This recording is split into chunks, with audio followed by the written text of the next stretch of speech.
Welcome to the show. Thanks so much for being with us. My name is Paul Harrell. This is the Paul Harrell program. Huge news today. There's been a couple of reports over the last couple of days with the shakeup in the Office of Director of National Intelligence, the ODNI. Some people were trying to put out there that Tulsi Gabbard her last day was a couple of days ago. And, of course, this was contradicting the reports that her last day is actually June the 30th. Those reports were clearly not accurate, the one saying that she was going to be gone yesterday, because today she came out and has released another conspiracy theory, or she's once again confirmed that the conspiracy theorists were correct. And this is a doozy, because the implications of the United States funding gain-of-function research with all sorts of nasty pathogens, really, I would say, kind of beyond the imagination. I think we have to entertain that some of this stuff is beyond our imagination. The United States funding overseas what it can't or shouldn't do legally here in the United States. And what do these other countries think of us as a result of this? And some of them have even said that this was going on a long time. Now it's confirmed. And there is no way around what Tulsi Gabbard is doing here. The implications are this is a direct shot at the deep state. This is a direct shot at our own country, working on some of the most dangerous pathogens you can imagine outside of our borders, making other countries actually less safe. And when you zoom out and you look at this from a 30,000-foot view, and you recognize what we all went through with COVID and the bio research that we were funding in China, in Wuhan, a clearer picture starts to develop. And we're going to talk about that today here on the Paul Harrell program. Thank you so much for listening. This audience, you mean the world to me. And we're going to get started.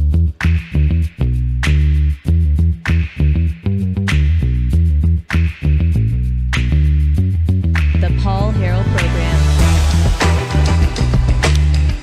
Lot of implications with this report. We're broadcasting live from the great state of Arkansas. Want to thank LFA TV for carrying the show. Want to remind everybody, if you're watching on the Rumble channel, LFA TV on Rumble, make sure that you like that page and subscribe to it. If you're watching on the Paul Harrell program YouTube page, we would ask that you subscribe to that channel. Help us and click the little bell to receive notifications. We would very, very much appreciate it. It's a Friday, so just like most Fridays, I'm flying solo. Rob and Eric start their weekend a little early. But we've got a great show for you. Not only are we going to talk Tulsi Gabbard, we're going to get to a little bit more of the Austin Metcalf, Carmelo Anthony fallout. There's now memes going around from black teenagers urinating on the grave of Austin Metcalf. So we have that story for you. Really just incredible, the amount of, well, what this is all bringing out. The racial divide, what is occurring here is terrible. We're also going to talk, of course, about the apparent next director of national intelligence. Going to get to that.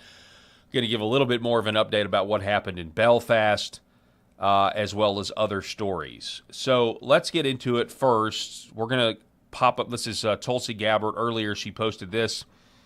And, not only do we have Tulsi Gabbard disclosing about these biolabs, you also have what she says here apparently is that the United States government doesn't even know exactly. I mean, we funded a lot of this stuff, but we don't exactly know what's going on at some of these biolabs. But we also have a list of at least some of the pathogens that they've been working on, really, really nasty stuff. And maybe this is because, weirdly, I was telling you at the end of the show yesterday that I recently watched Mission Impossible, the first one with Tom Cruise and John Voight, and when they were using the first mask, right, they were talking about how Tom Cruise was going to be posing as a senator, and John Voight says, yeah, you can use this guy because he's, quote, one of ours, and he's out fly fishing, but you're going to go to the embassy at Prague. Anyway, I also, this week, I don't know why, I guess I'm watching a bunch of 90s movies, I also recently watched The Rock. And with Sean Connery and some things don't react too well to bullets. Your best. I guess so the your best is a quote from The Rock. The some things don't react too well to bullets is what is that? That's Hunt for Red October, which maybe I'll watch that next. But anyway, The Rock is about this really deadly pathogen, biological or chemical weapon. You guys have seen the movie, and it just makes people die disgusting deaths. It's just kind of weird how that works out. I watched that movie, and now we have confirmation that the United States government is funding gain-of-function research on some nasty, nasty stuff. And what does that mean? Well, obviously we know what happened with COVID. Oh, it came from a Chinese biolab. It was all the Chinese. Well, it wasn't the Chinese. We know it was funded through the EcoHealth Alliance via Anthony Fauci. So it's not the Chinese. This idea that every government governments are monolithic. No, governments are clearly not monolithic. That's the whole point of globalism, is that you don't have nation states anymore. You have divided countries, and that's certainly what we have. But just in terms of this information, what's so crazy is that, like, the next time there's any sort of pandemic, the next time there's any sort of pandemic or epidemic or whatever they want to call it, any kind of outbreak, because of this, I mean, we would be unwise to not at least consider that this is because of our own government creating the diseases and the outbreaks in the first place. And then how would you define that? What would you define that? What would that action be defined as? It would be defined as terrorism. And I would think the existence of these biolabs are viewed by other countries as a form of terrorism, or if not, just some sort of crisis in a glass case ready to be unleashed. And we're going to get into Russia. We're going to get into Ukraine because some of these biolabs are in Ukraine. BioClandestine was kicked off Twitter back in the Dorsey days for exposing this during the Biden administration. Was kicked off Twitter because he said, hey, there are bioweapons labs in Ukraine. Maybe that has something to do with Vladimir Putin and not wanting another COVID to happen. It be blamed on Russia the way it was blamed on China. Yeah, false flags. False flags are everywhere. Here is Tulsi Gabbard. Again, she's set to leave her position as the Director of Office of National Intelligence on June the 30th. And I am told, according to my sources, right now, this is not the last shoe to drop. We're still waiting. We've got the stuff on the bioweapons. We're still waiting on direct energy weapons. We're also waiting on election fraud and who knows what else. But I am told that there is a civil war within the White House, within the intelligence oligarchy, and they do not want Tulsi to release what she is planning on releasing in the next few days, in the next 15 days, in the next 20 days. And so we'll see. Will we get any more like this? The right people, in my opinion, are upset today because of what Tulsi Gabbard has done. And if anybody out there is complaining about more transparency and more truth being given to the public, that's a red flag, and I would seriously question their opinions and motivations on other stories as well. Here is Tulsi Gabbard. She released this statement earlier today. After months of searching through intelligence community holdings and files, today I'm releasing new evidence of long-standing U.S. government funding of more than 120 biolabs in over 30 countries. Now, these biolabs include labs in places like Ukraine, which could be at risk of compromise due to the ongoing Russia-Ukraine war. In fact, the intelligence community had previously warned that a U.S.-funded biolab in Ukraine likely housed dangerous pathogens and remained vulnerable to long-standing threats of Russian attack, seizure, or damage. Now, until now, evidence regarding the full existence and funding of these laboratories had been knowingly withheld from you. Knowingly. They knew it, and they intentionally were not going to release it. Knowingly withheld from you. W. Wilson, 1964, in the LFA chat. He writes, the labs in Ukraine is why Putin bombed them to begin with. Most of us knew that. I would agree. A lot of us have known this.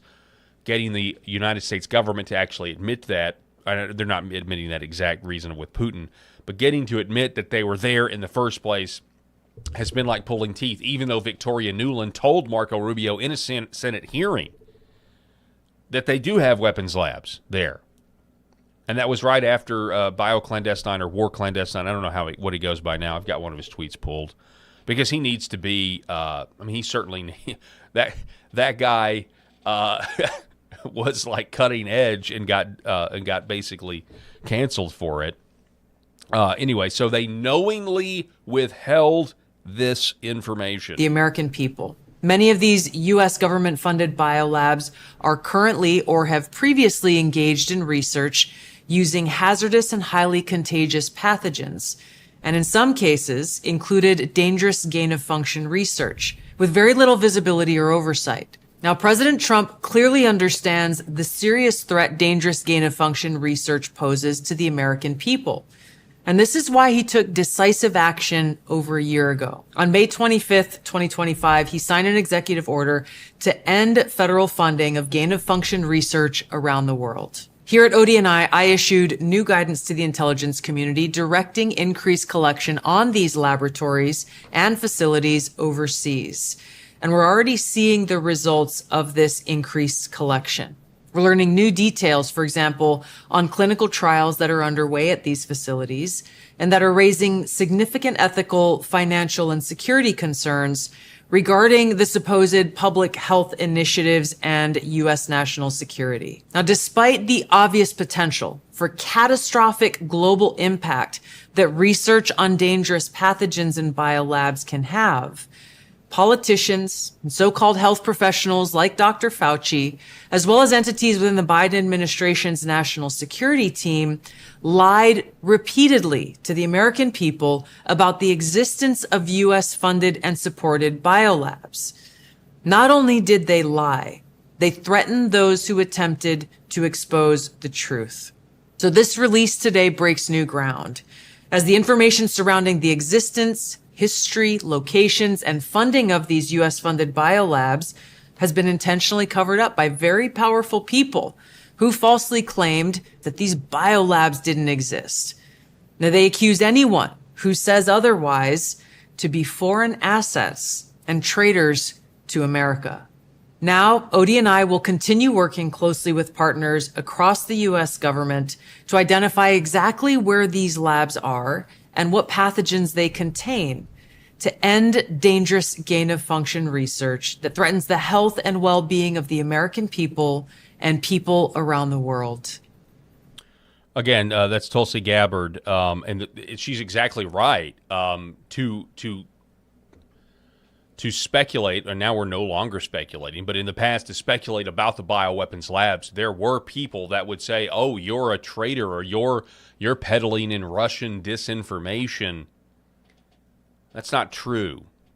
We don't need to be afraid of the truth. But I'll take it a step further. Biolabs.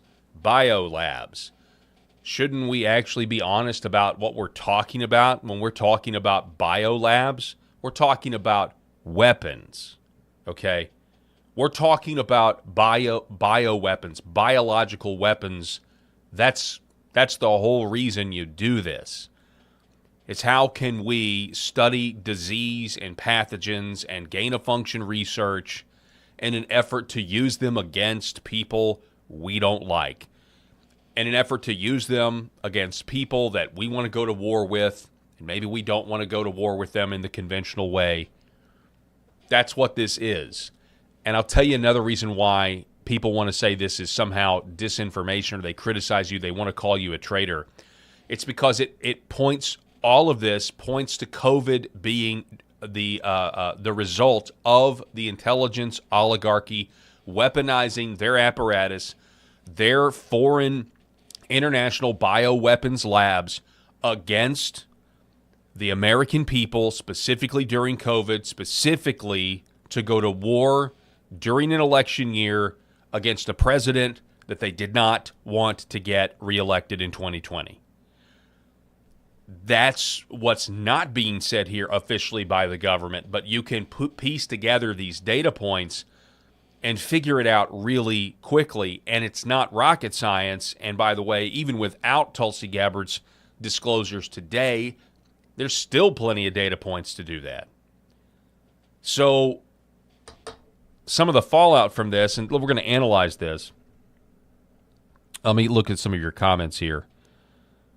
So Sophie, 1916, Putin said there were like 32 labs, and they're using Russians as their lab rats. And I actually hadn't heard that, but it wouldn't surprise me, right? I mean, you need that. That's the other thing. That's a great point. I mean, the human trafficking aspect of this. Now, on this program, we've covered the decades ago Cassiopeia study where they were testing mercury on kids out of an orphanage, and this was overseas, and the orphanage just so happened to be a sex trafficking ring. And so kids that were being sexually abused were also used as lab rats for a mercury study that then they used and ignored the data they got to say that mercury is safe to put in your mouth when, of course, it's toxic and it's not. And America is the only first world country that's still doing this, by the way. So the formula is out there. The template, the stencil is there to do just that and to continue doing this. And so the idea that you have a bioweapons lab in Ukraine that is outside of the U.S. law, it's a way to flout what we want to do. We've got a ban on gain-of-function research here in the States, so we'll do it in Ukraine. Oh, and by the way, Ukraine just happens to be swarmed with NGOs, especially since Victoria Nuland's 2014 Maidan Revolution. Non-government organizations, which means that they are government organizations, just like, the Affordable Health Care Act made healthcare unaffordable. Non-governmental organizations operating overseas are it's just the CIA. It's just the intelligence oligarchy. And so they got those people running around these different countries like jackrabbits, and guess what? I mean, they look at people like they're cattle. So, yeah, it's very possible not only Russians, but Ukrainians are getting swept up and used, and children getting used as test subjects. It is not outside of the realm of accountability. I mean, my goodness, the administration was just talking about the other day, the sponsors that are taking all, these thousands of kids, and, nobody knew what happened to these kids at the border. Well, they were being sex trafficked. They were being raped. You combine that with Dr. Frankenstein and that whole mentality. That's what's going on here. These people are absolutely, it is maniacal, and it's just and satanic what they're willing to do and how they devalue human life to the degree that they do. Calpurnia 61, it's sad losing Tulsi. It is sad losing Tulsi, and we're going to get to that because I am not a fan of a replacement based on what I know right now, who President Trump has nominated. I think it's I think we're going to have, Congressman Rick Crawford sat right here in this chair and said Tulsi Gabbard is the first director of national intelligence to take the job seriously and actually try to do the job. Everyone else, he said, that has sat in that seat has just been a team player. And this new guy they got from the Southern District of New York, talk about handing ammunition to your enemy, by the way, because of the whole Epstein thing. Just absolutely ridiculous. But you know what? Tulsi's still in there, unless something happens. Again, I think there's tension here. I think this report's going to cause it. What else is she going to release? I will be surprised if Tulsi Gabbard makes it to the end of the month. And if she doesn't, it'll just confirm that, hey, the intel oligarchy always wins. And, make your own conclusions. Make your own conclusions. Here is, so this was interesting. This is an old Substack post by Brian Cates. And I pulled it because he threw this article in right here in the comment section of Gabbard's video. But it's back from March of 2022. So just to kind of give you some context of what was going on when the initial bioweapons labs claims came out from War Clandestine. What a difference a week makes. Again, this was March 10th of 2022. Last week, we were told there were no Nazi paramilitary groups or bioweapons labs in Ukraine. And then suddenly, so for more than a week, the fake news back in 2022 insisted on two main narratives. There are no Nazi military groups in Ukraine that we were funding. And there were no bioweapons labs in Ukraine, U.S. funded or otherwise. So the other justification was claimed, in essence, numerous bioweapons labs during experiments on deadly pathogens on Russia's borders. As soon as Putin enunciated these two justifications for his military actions in Ukraine, the Western press responded with one smothering voice to deny there were any Nazi groups backed by the Zelensky government or that any such bioweapons labs containing any deadly pathogens were in the country. So the international corporate fake news fact-checkers immediately leapt to their fact-checking and assured their audiences in various countries that this claim of bioweapons labs in Ukraine chocked full of lethal pathogens was completely false, and it was just disinformation that Putin was spouting in order to justify his seizing of Ukrainian territory. And now does what Tulsi released today confirm that Putin was justified in doing what he did? Well, not necessarily. But the idea that's not the idea. The idea is that, no, Putin is a crazy evil man that you just dismiss. And then any justification is you can't trust because he's an evil dictator who has people killed. And yet we just are going to ignore that Western governments, like the whole point of being the head. Okay. The whole point of being the head of any nation is that you're going to have to decide who lives and dies. It just is what it is. It's just what leaders have done for thousands of years. That's just what kings, presidents, prime ministers, that's what they do. Dictators, that's what they do. And so it's all said in this farcical idea that somehow we have the moral high ground when it comes to that sort of stuff, and we don't. Okay? We just don't. But anyway, so more fallout from this. Tulsi Gabbard. A few things. So Congressman Rick Crawford, again, who is the chairman, you guys know by now, the chairman of the House Permanent Select Committee on Intelligence, and we interviewed him a couple of weeks ago. Now, he's talking about Gabbard in another area. So there is a memorandum that has now come out from the Office of the Director of National Intelligence unrelated to the bioweapons. We're going to get back to the bioweapons here in just a minute.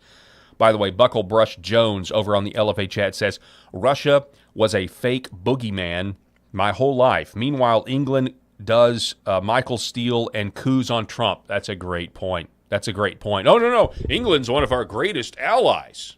Oh, no. Yeah, you're right.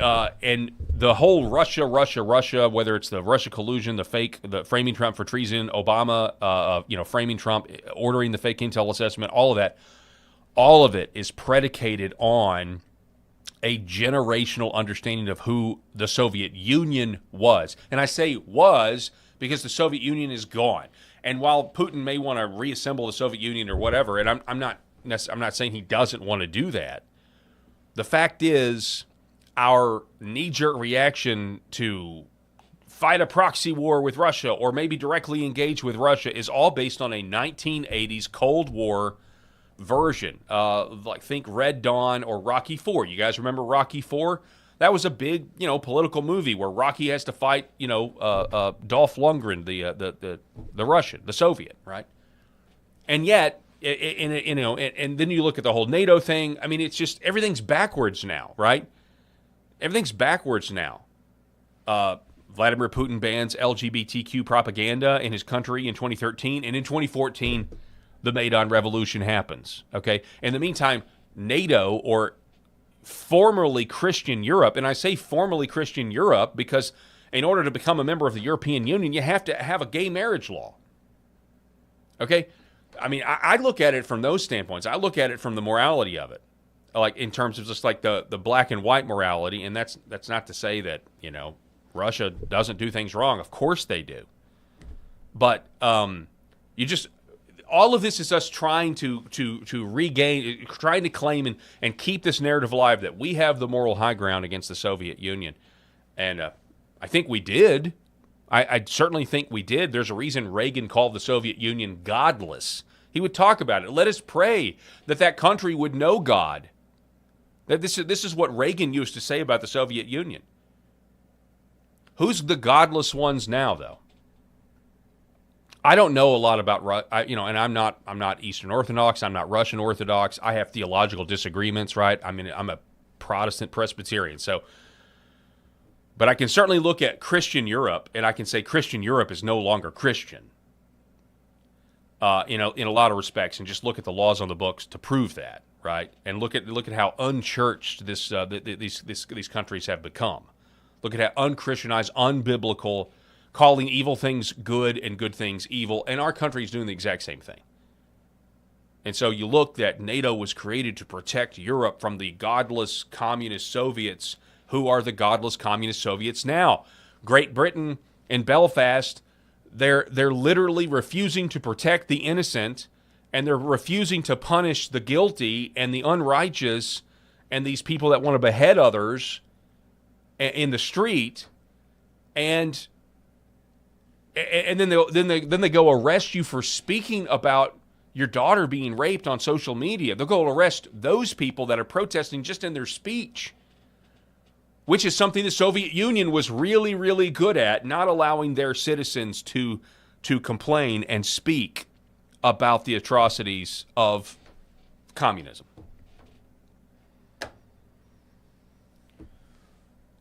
Bucklebrush Jones, wait, Rocky 3 was Mr. T. Yeah, Rocky 4. It was Rocky 4. Yeah, Rocky 3 was Mr. T. Rocky 2 was Carl Weathers rematch, Apollo Creed rematch. Ukraine was killing Russian-speaking Ukrainians. Putin saved them. Bucklebrush Jones. Let's see, we got Sophie, 1916. The Ukraine mostly speak Russian, and in fact, my grandparents on my mom's side are Russian. Interesting. All right. So let's get back to this. I'm sorry. Let's get back to this thing on the screen here. So this is something different. This is about anomalous health events, okay? So Congressman Rick Crawford posts this memo from the Office of the Director of National Intelligence. Gabbard writes, consistent with Congress's request for a comprehensive review of anomalous health incidents. Now, what are anomalous health incidents? Remember, so direct energy weapons are some sort of energy weapon, right? That were used against American operatives, American servicemen and women, and now they have these terrible, brain problems, just terrible symptoms, permanent damage, and they're actually having trouble getting health care because the United States government puts out a phony intelligence assessment denying that direct energy weapons can trigger anomalous health events. Okay? So that's what this is about, which, again, we're awaiting on that report as well, but before Gabbard leaves. The Director of National Intelligence has directed the National Intelligence Council to rescind 2 prior intelligence community assessments due to the ICA's failing to meet the established intelligence community analytic standards in Reference A. This recall aligns with the requirements and procedures under Reference B. Key shortfalls in the rescinded ICAs include selective exclusion of intelligence and evidence which did not support the analytic conclusions, mischaracterization of sources to suppress alternative analysis, omission of information necessary to understand source quality and reliability, reliance on an ethically flawed medical study without noting methodological critiques, and limiting intelligence collection to maintain an analytic line which relied on absence of evidence. She writes, future IC assessments on let's see, that's anomalous health incidents, on AHIs will adhere to rigorous ethical standards, incorporating all available intelligence sources and engaging a broad range of experts from agencies including the CIA, Department of War, Cross-Functional Team, DIA, FBI, DEA, NGA, and blah, blah, blah, alphabet soup. Congressman Rick Crawford says that this is huge news for the victims of anomalous health incidents. Again, a lot of these are speculated to have been caused by new technologies. He says this is huge news for that community, analytic integrity, and for the American people. These flawed, fraudulent, and manufactured intelligence community assessments have caused significant harm to some of our nation's bravest. ICAs carry a great deal of weight. Again, intelligence community assessments. They do carry a great deal of weight. The reason we have the Russia collusion hoax is because Obama ordered a fake intelligence community assessment, and we now know that thanks to Rick Crawford and Tulsi Gabbard. ICAs carry a great deal of weight, particularly when declassified as part of a public messaging effort, as was done with the AHIICA. The assessment was deliberately manufactured and used to discredit some of our nation's bravest and impede their access to medical care. That's sick, man. Speaking of The Rock, speaking of the movie The Rock and the reason it's Ed Harris took over Alcatraz. As was the case with other high-visibility intelligence assessments, it fell far short of analytic integrity standards. Today's action by the DNI is a glimmer of hope for our nation's intelligence officers, service members, and diplomats stationed around the world who have defended this country in austere locations and subsequently had the nation they served turn its back on them. Again, with the Ed Harris reference. Thank you to Director Gabbard for keeping her commitment to this committee and me, and her overall willingness to do the right thing. I'm incredibly grateful. Again, that was posted yesterday by the chairman of HPSI, the House Permanent Select Committee on Intelligence. Last Refuge Conservative Treehouse responds by saying, keep in mind, this move that Tulsi Gabbard has made is only possible because Tulsi Gabbard previously took the National Intelligence Council out of the CIA silo and put it under the direction of the ODNI. But what's interesting about this, and I've heard this term, this phrase, CIA stenographer, or like a court reporter. I've heard this phrase being bantered about on social media. When Rick sat right there and told us that, you know, one of the pitfalls, and I'm editorializing, but one of the pitfalls of Tulsi Gabbard's work is that she's operating on CIA computer systems because in the 2005 bill that created the Director of National Intelligence, they never created their own computer systems. So the CIA can essentially see, as Rob said the other day, it's an open book test. They can see everything Tulsi Gabbard's doing. But taking the NIC, the National Intelligence Council, out of the CIA's purview has got to have made the CIA very upset. And I'll also remind you of this. The reason there is, I think, a civil war going on right now, obviously, and I'll be surprised if Tulsi Gabbard gets any more of these reports out. I'll be super happy she does between now and the 30th or the 29th when she leaves, the 30th, is the fact for the first time in history, a sitting CIA employee that was part of Tulsi Gabbard's DIGS initiative testified and blew the whistle as a whistleblower and testified about what the CIA was doing, about what they were trying to prevent Tulsi Gabbard from doing. And now we know how, in part, that's happening because they've been spying on her this entire time.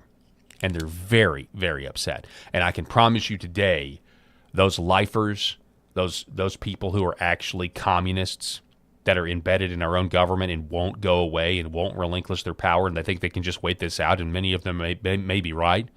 They are furious right now that Gabbard has released this information about our bioweapons labs in other countries. They're furious because it also has international implications, this admission does, with what our allies and our adversaries think about us. TheConservativeTreehouse.com headline, Tulsi Gabbard releases new information on 120 U.S. government-funded bioweapons labs, or biolabs, operating worldwide. He writes, moments ago, Director of National Intelligence Tulsi Gabbard released the first batch in a series of declassified documents highlighting 120 U.S. government biolabs, and I'm going to say bioweapons labs, because that's the only reason you study this stuff, that are operating throughout the world. Many of these biolabs are working on weaponized viruses and present a significant threat to public safety. See, towards the end there, so DNI Gabbard issued new guidance to the intelligence community directing increased collection of laboratories. This is what I wanted to show you here down at the bottom. You check this out. So this is from the DNI website. Ukraine, over 40 labs are built and supported by us in the country of Ukraine. you wonder why. We just keep giving Zelensky all this money. So this is just one breakdown. You see the map there, by the way. You see, well, you guys can't really see the map the way my screen's set up, but let me just read this to you right here. So what's in this? What's in some of the 40 biolabs? Anthrax, tularemia, tuberculosis, swine fever, Newcastle's disease, MERS, SARS, Marburg, Ebola, Lassa, the plague, and rickettsia. I don't even know, etc. These are the stuff that they're working on. And when we say working on, they're trying to make these things more deadly. They're trying to make these things even more deadly. You're not going to convince me in a million years that they're working on cures for these. Why would they? They're not working on cures. Well, actually, if you really want to get really, really like, I'm sorry with my movie references for today, but if you want to go down the V for Vendetta path, they make them really, really bad, and then they make the anecdote for themselves. So they do work on cures, but you don't get the cures. We don't get the cures. These viruses are for us. These viruses are for us. And when I say us, I say yes. I say Americans. I think they are working on these things to poison the American people and the rest of the world. I mean, it's the whole world, but it's not just our adversaries, because if we've seen anything over the last 10 years, it's that the intelligence community thinks that you and me are the problem.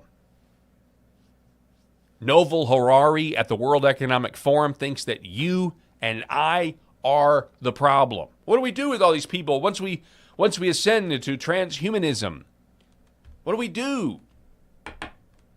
And he says, well, I mean, the best ideas we have right now are give them drugs and video games.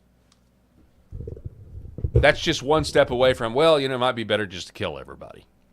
Might be better to just, make everybody take a mRNA vaccine. After a virus that has been enhanced through gain-of-function research is leaked from a Chinese lab that we can use China now as a red herring to blame China on it, even though China said it was the U.S. military. And I know to this day President Trump disagrees with that, but I'm sorry. I mean, you can look some of this stuff up. What is it? Isn't there a patent on the pegylated lipid nanoparticle? I mean, look some of this stuff up, and it's got our own government. Whether you say DARPA, DOD, whatever, Ralph Barrick at the University of North Carolina Chapel, look it up. I mean, it's got us all over it.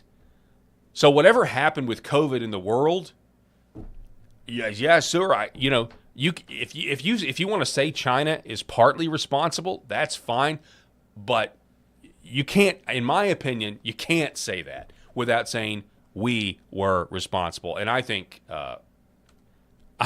we have a majority of the blame at this point.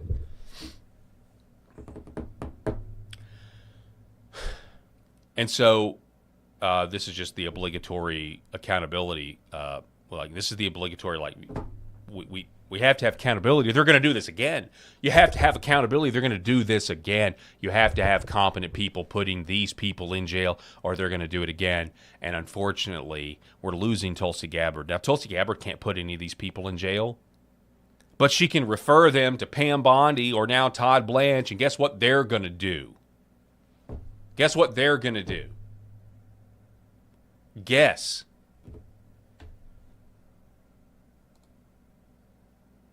Here's some more. MJ Truth. Here's some more about what Gabbard has declassified.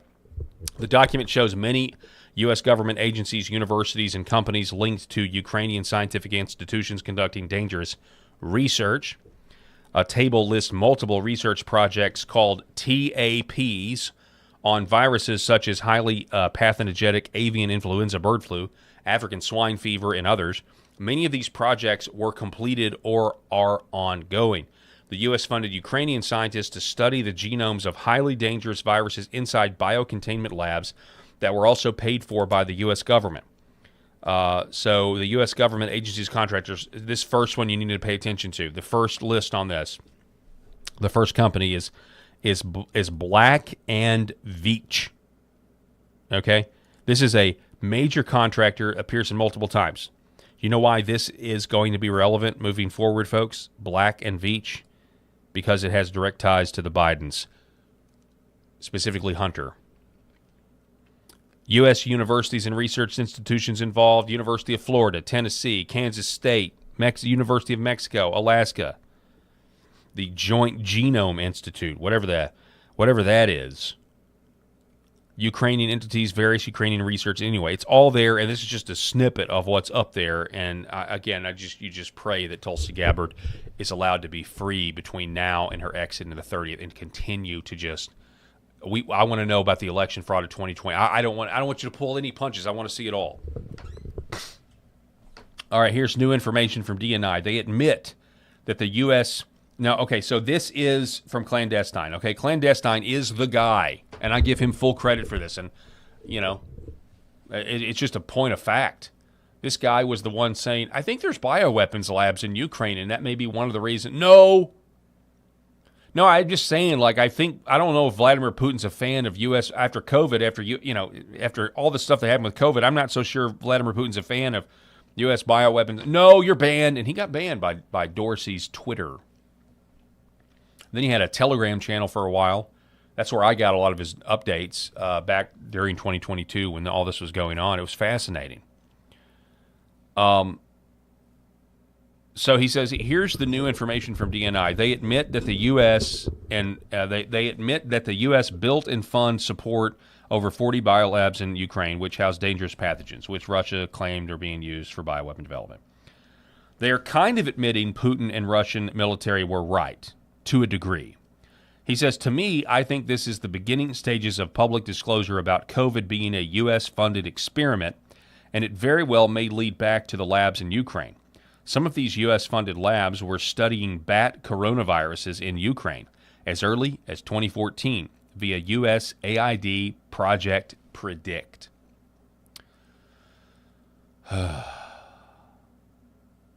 It's all so exhausting. This is exhausting. We have to tell the world that COVID was man-made, and we have to tell the world who made it. I think that process is now underway. But what does that mean? What does that mean if we come out and we say this? It means that the modern iteration of the United States of America, and you can say, we can say, well, it's not everybody. I don't care. It means that the modern iteration of the United States of America, historically speaking, is up there with some of the worst atrocities in the history of the world. That's what it means. That's what we're talking about here.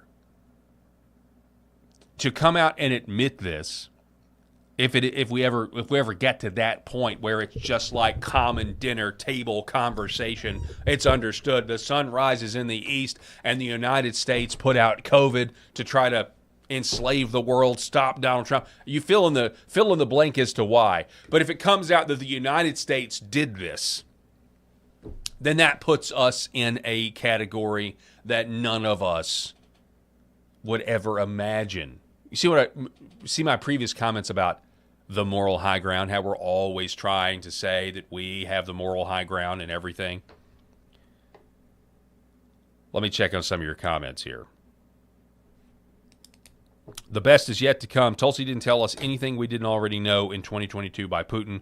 Close them down and arrest already. That's exactly right. But you realize the best is yet to come. You realize that if there are no arrests, if there are no trials or however you bring these people to justice,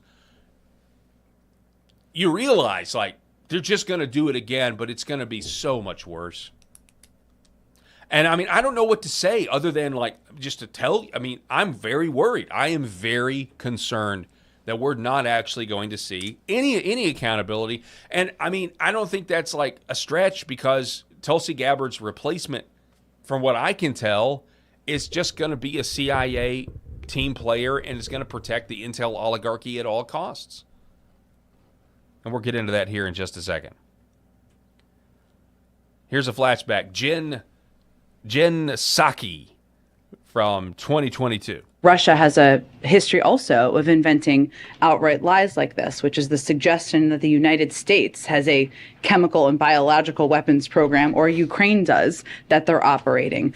Russia is the country that has a chemical and biological weapons program. So the objective was to make clear the inaccuracy of the information, the misinformation they're trying to put out, and make clear to the world that they not only have the capacity, they have a history of using chemical and biological weapons, and that in this moment we should have our eyes open for that possibility. Today, I'm releasing new evidence of longstanding U.S. government funding of more than 120 biolabs in over 30 countries. Now, these biolabs include labs in places like Ukraine, which could be at risk of compromise due to the ongoing Russia-Ukraine war. Very well done by the Mays over on X.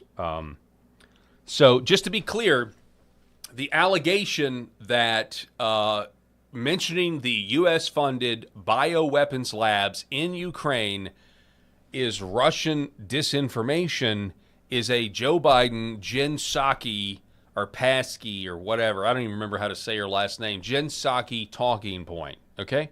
This is a deep state.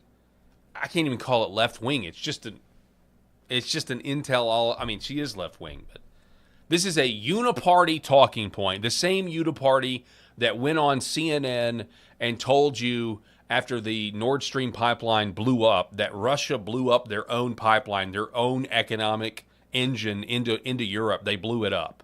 Okay? We now know that's false. We knew it was false then. But it's the same. It's coming from the same place. Okay? So I just wanted to establish that here today. It's 49 past the hour, and I wanted to establish that right now, that this is a deep state talking point, all right? That if you bring this up, it is, in fact, Russian disinformation. Because people even today are trying to say that about Tulsi Gabbard. That person is Laura Loomer, who has been trying to get, she's been used as a very much a mouthpiece against Tulsi Gabbard. And it's just crazy because, it's like, well, why wouldn't you want to know that Obama ordered a fake intel assessment to frame President Donald Trump for treason? Why wouldn't you want to know all these things? It's just crazy, right? But no, she's been attacking Tulsi Gabbard repeatedly over the last year. And she says, of course, the last thing that Tulsi does in office before she departs is release vague pro-Russia conspiracism BS with no factual relevatory value.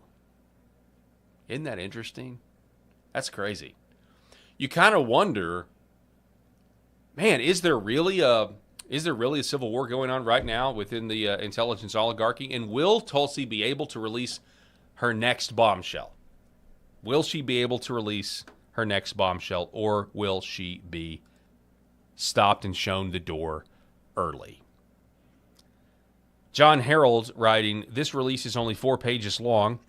It doesn't tell us anything groundbreaking, much of what the comment section are saying on the LFA chat.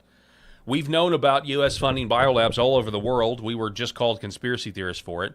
My favorite part is the repeated mention of Black and Veatch, because B&V is connected to Hunter Biden. Hunter Biden's Rosemont Seneca had a stake in Rosemont Seneca Technology Partners, or RSTP. RSTP invested $500,000 in Metabiota, and later an additional $10 million. Emails show them bragging about being the largest and sole institutional investors. Metabiota received multiple subcontracts from Black and Veatch. Hunter also tried to get Burisma involved in Metabiota as well. So you see, this has the Bidens all over it. Why would you not want that information out? Why would somebody like Laura Loomer not want Tulsi Gabbard to succeed here? I get it. You don't like that Tulsi Gabbard is had Joe Kent working for her, who Joe Kent is not a fan of another war in the Middle East. I think we all know that Tulsi Gabbard is also not a fan of another war in the Middle East. But it's just really, I will say that it's interesting to me on that topic. It's like It's like we're all about veterans who served in wars over the Middle East, serving in public office, as long as they say they had a great time and they want other people to experience what they experienced. But if you're Tulsi Gabbard or Joe Kent and you went and served your country overseas and you come back home and you're in office and you say, actually, that wasn't great and I don't think other people should go do that, well, we can't, your opinion is invalid. Go away, kid, you're bothering me. Here's another one to the chat's point. You guys are spot on in the LFA chat about this, that Russia actually has already alleged all of this at the United Nations. At the UN Special Council meeting, they've already been trying to tell the world that the U.S. had these bioweapons labs. John Harrell, again, reminder that Russia told us about U.S.-funded biolabs in Ukraine before our own intelligence community did. It's just, at this point, I get it. There's this is just, we national security does not mean, national security has nothing to do with admitting that you have messed up. That is something that the Soviets would do. It's like, well, we got to keep this secret for national security. Actually, no, this has nothing to do with national security. This just happens to do with what's right and wrong, and you just want to keep doing what's wrong, and so you can look like what you're doing is right. It's otherwise known as lying, ladies and gentlemen, lying. And governments always lie to their citizens, but some lie more than others. I don't know what it's like in other countries, but I can tell you what I feel as an American, and that's my government lies to me all the time. And if somebody in my government tells me the truth, they get attacked for it. This is one of the rare instances where I feel like, from the Director of National Intelligence, that's why I don't think I'm being lied to here. I think we're being leveled with. I think this is exactly what, I think this is the truth, or very close to it. And you know what? Cherish the moment, because I don't know if we'll ever get this kind of transparency ever again from the Director of National Intelligence. I don't think we'll ever get what's coming in the next 15, 20 days ever again. I hope I'm wrong.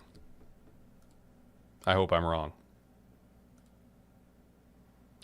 And that brings me to this next piece of information, this next bit of news, which is Trump nominated a man by the name of Jay Clayton to become the next Director of National Intelligence.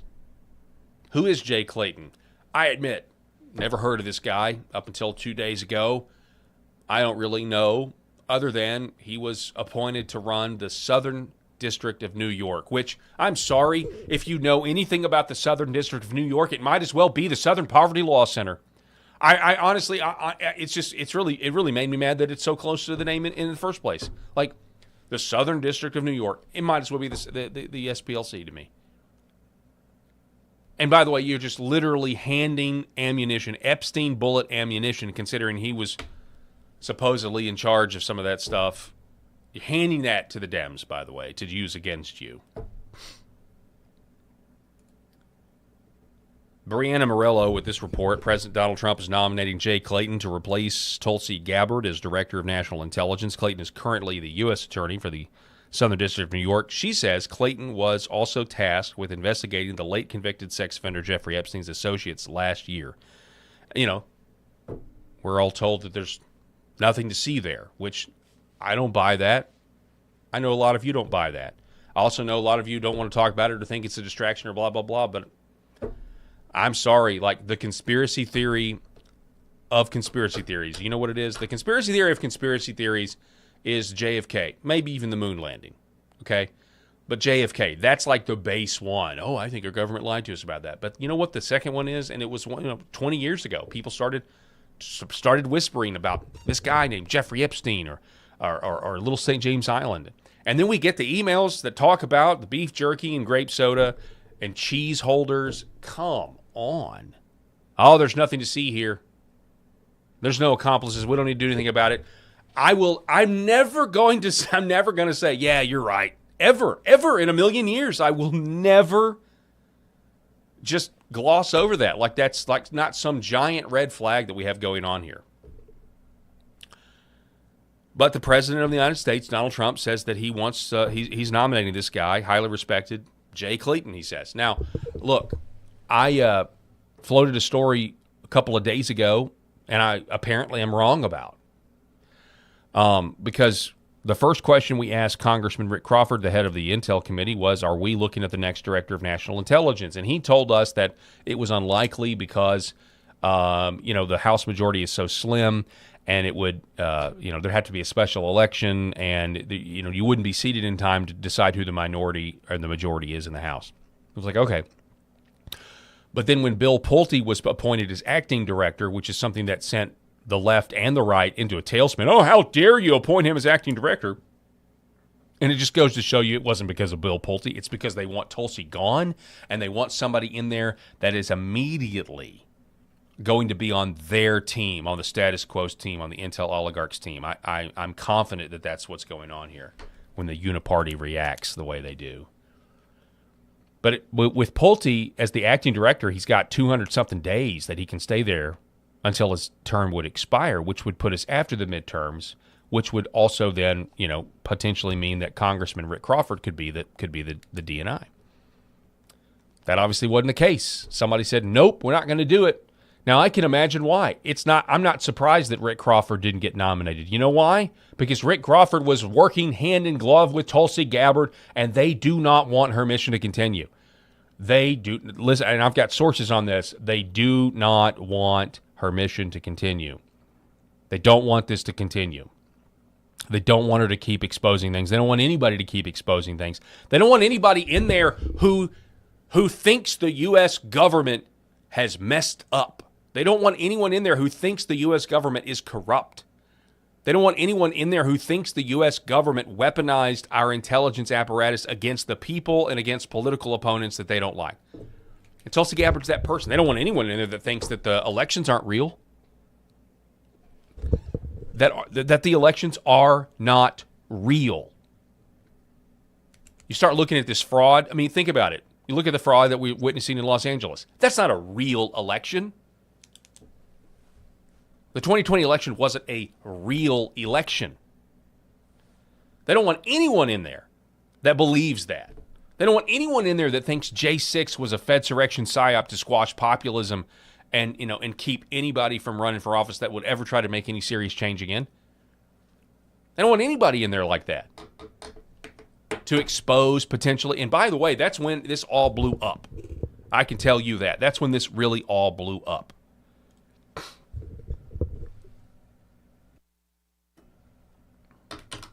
Tulsi Gabbard's Diggs group. Let me tell you something. Tulsi Gabbard's Diggs. Okay, listen. This is real, and I have sources. Tulsi Gabbard's Diggs group was essentially shut down. Remember, you had that whistleblower we mentioned earlier, first CIA officer ever, who's a current CIA officer to testify as a whistleblower in front of a Senate committee. Tulsi Gabbard's Diggs group drew too much attention to itself when it was Steve Baker.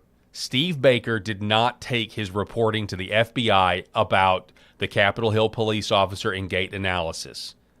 Steve Baker took his reporting to the Director of National Intelligence first. And they were involved. That office was involved in Steve Baker's reporting about to blow the lid off of J6 Fedsurrection, that this whole thing was a setup. This whole thing was a false flag. And Shawnee Kirchhoff, or whatever her name is, and there's a lawsuit now. Again, Steve Baker looks forward to the discovery, according to what he says. But the Diggs group lost traction after they figured out that they were actually doing real work. I don't believe Kash Patel's pipe bomb story as of right now. I hope I'm wrong. Actually, I don't hope I'm wrong. I hope I'm right, but I don't believe it based on what I have. There's two narratives, and one of them, to me, looks way more plausible than the autistic black kid. Sorry. This Tulsi Gabbard stuff and the Diggs group, the Directors Initiative group, that is literally meant to dig, okay, they were shut down, essentially, after Steve Baker's reporting. And the FBI was mad about it. They were obviously mad about it. Obviously. And so that's what we got going on behind the scenes. And I will be shocked if Tulsi Gabbard remains in this position over the next 15 days. I'll be shocked if she's actually able to put more stuff out there. Let me know what you guys think in the comments. Again, that last part was it's just a source that I have. And that last part I think is legit. It kind of really ties all this in together, right? I mean, because if you go look at the pipe bomb story, that is, one of them is open and shut case, nothing to see here. The government's fine. The government is here to help. The government loves you, and we found the guy that did the pipe bomb. And one, maybe that's true. The other story is like, oh my gosh, like this is the CIA manufacturing J6 and also manufacturing a pipe bomb. I mean, it's coup stuff. It was the actual coup. It was the actual insurrection. And there's lifers in the intel community that don't want to go to jail. Shocker, they don't want to go to jail. They need to go to jail. They won't go to jail if things keep going the way they are. Sound off. Let me know what you think. We're going to take a quick break. Before we do, though, I want to tell you personally about Red Vive and the great folks over at redvivehealth.org/Paul. That's redvivehealth.org/Paul. So these are, you see the photos right here. So this is over at the website. There's the Red Vive 60, the Red Vive 300, the Red Vive 840. They've even got a new Red Vive hat. Okay, so here's the deal, folks. This is called photobiomodulation. It's a real science. Look it up. The red light from Red Vive panels, the red light stimulates the collagen production in your skin, okay? The near-infrared light, there's two different wavelengths in these machines that you can toggle between the two. The near-infrared light penetrates deeper into your skin, stimulates the mitochondria of your cell, gives you more energy, it gives you better sleep. It's incredible the stuff it does, but it also just drastically eliminates inflammation. And it can keep you from surgery. If you're thinking about surgery, you need to go read the literature first at redvivehealth.org/Paul. But the good news is about this is that with my code Paul, you can get this life-enhancing technology that I use every day, and you'll be amazed at how much light this stuff actually puts out. You can get 35% off. Go to redvivehealth.org/Paul, or you can just go to redvivehealth.org and use the promo code Paul. 35% off. These are not cheap panels, but I can promise you, ladies and gentlemen, you will not be disappointed in this stuff. It is incredible technology. And I'll just give you a quick little aside. So I was on vacation last week, and I, drove 8.5 hours to the beach. And you know what I brought? I brought my red light panel. And I don't have a little one. I've got the medium-sized one, which is big, I mean, it's like this tall. This sucker lights up a room. But in order for it to be, in order for it to work well, it's actually really pleasant on the eyes from a long distance away. But in order for it to work well, you need to be up close. You need to be 12 to 6 inches from this thing for your body to really absorb it. But in the meantime, this sucker puts out so much light. I mean, it goes everywhere, right? And so we're staying at this beach house, and, we're in a room at night, and I played a ton of tennis on vacation. I mean, like, I played, 6 times, 6 days out of 7. One day we had to take off because we were just, anyway. I was there with my family and play a lot of tennis. And so, so we're using it to recover our muscles. I mean, that's what I was using it for. Because look at me. I mean, I'm not playing tennis every day. So I was really using this, and it was working well. But the neighbors were like, "What is going on?"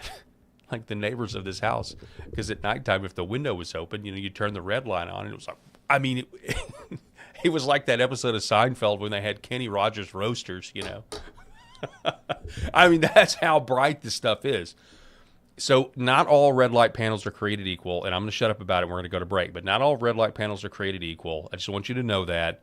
And they've got patented beam technology and everything, and you can read about it all at the website. So just go check it out. redvivehealth.org/Paul.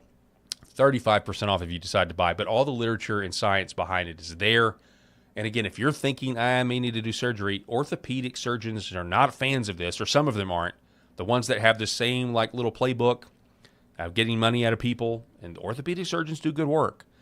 But this can keep you from going under the knife, according to a lot of people. So check it out, redvivehealth.org/Paul. We're going to take a quick break, and we're going to be back here in just a moment.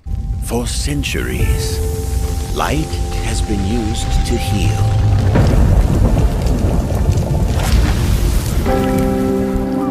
Awaken the body with Red Vive.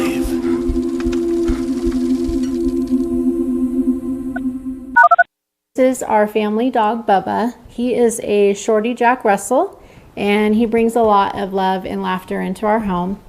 We just want to thank Pet Club for making healthy food and treats for our animals. Bubba has been on Pet Club food for a little over a year now.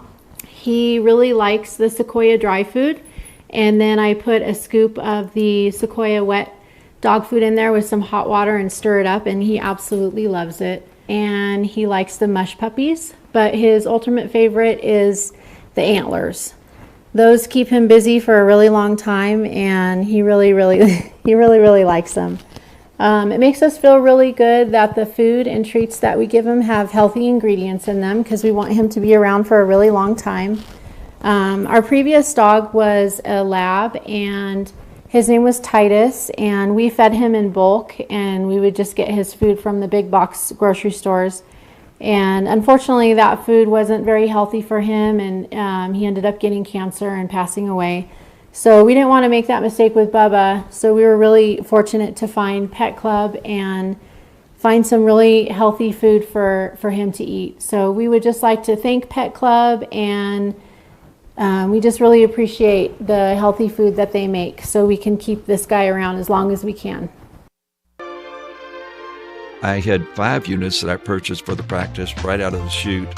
Well, those went the first week that I got back to Houston. So then we ordered another 5 and then another 5. And I think over the next, 6 to 8 weeks, we had ordered like 35 units. And they're gone. They're still gone out of the practice. So we're excited about moving more of these units for our patients because they need them. And so when you bring in new technology and your staff's thinking, oh, this is another thing that I need to handle during the day, I think it's a good idea to give them a little incentive. And I do it as a team. So if one person does well, the whole team does well. So they all support each other. And they got really excited about that. They love it. They'll bring a unit in, turn it on, put it on the patient's foot or leg, and they'll tell the patients, be sure to talk to Dr. Parker about red light therapy. And the patient will say, red light therapy, yeah, I've heard of that, And so I'll walk in and my nurse is she'll tell me, I've spoken to Mrs. Jones about this red light therapy, and she's really excited about it. So Red Vive has been fantastic for our bottom line.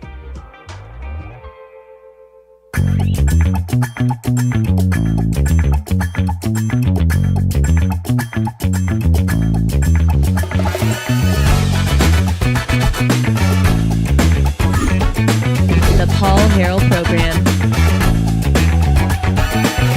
Happy Friday, everybody.